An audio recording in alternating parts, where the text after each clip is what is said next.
அதாவது தமிழக அரசு அனைத்து திட்டங்களையும் மக்களுக்கு கொண்டு போய் சேர்க்கிற ஒரு ஊரக வளர்ச்சித்துறை அலுவலருக்கு இந்த நிலைமை அப்படின்னா நமக்கெல்லாம் என்ன நிலைமைங்கிறது நம்ம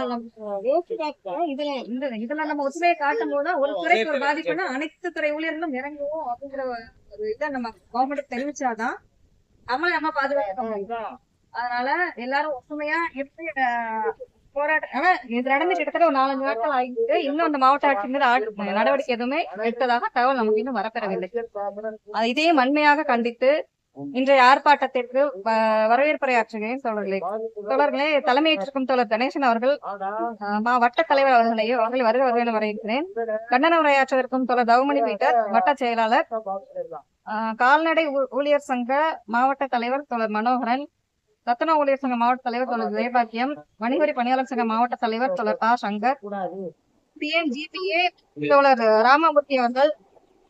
தோழர் சாம் டானியல், தோழர் மகாராஜன் ஆகியோரை வருக வருகென வரவேற்று சிறப்புரையாற்றுவதற்கும் மாநில துணைத் தலைவர் தோழர் தே முருகன் அவர்களையும் வருக வருகென வரவேற்று நன்றியுரையாற்றுவதற்கும் தோழர் கற்பசாமி வட்ட துணைத் தலைவர் அவர்களையும் வருக வருகென வரவேற்று அனைவரையும் மீண்டும் ஒரு முறை தமிழ்நாடு ஆசிரியர் சங்கம் சார்பாக வரவேற்று